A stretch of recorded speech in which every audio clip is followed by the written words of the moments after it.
Demo, defend the constitution day.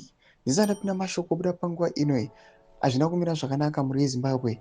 Mwedzi waMarch takutoona kuti kunenge mwedzi utori nemahora chaiwo. Mugore rapfuura 31st March maiziva kuti ndo pakarongwa madhemo the late Comrade Bombshell Geza.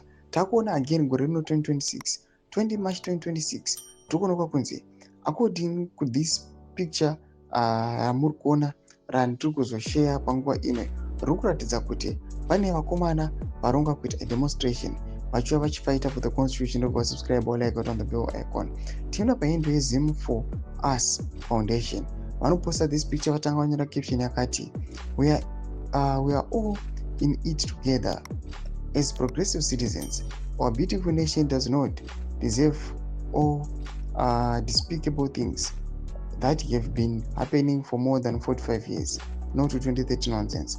Anoposta this picture amukona rakanzi 20 March 2026 Progressive Zimbabweans Forces Demo, Defend the Constitution Day. Meeting place, Zimbabwe Embassy, SA.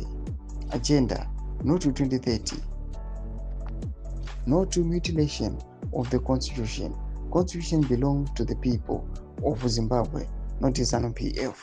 The post inoendera mberi kuzasi nyogwa ichinzi Progressive Zimbabwe Foundation, PZF, National Democratic Working Group, NDWG, Defend the Constitution Platform, Constitution Defenders Forum, National Constitutional Assembly, Movement for Democratic Change, Zimbabwe African People's Union, ZAPU, and all Zimbabweans.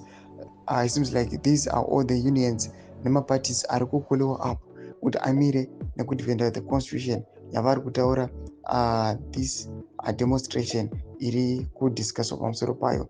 Tudze murespa munoti kuti pamusoro this planned demo, do you think is going to be successful panguva inoi sekupostiwa nekupublishwa kwairi kuitiwa? Pana comment section medu dzofungiro imo tudi pamusoro pechitiko ichi. So subscribe or like, chat on the bell icon.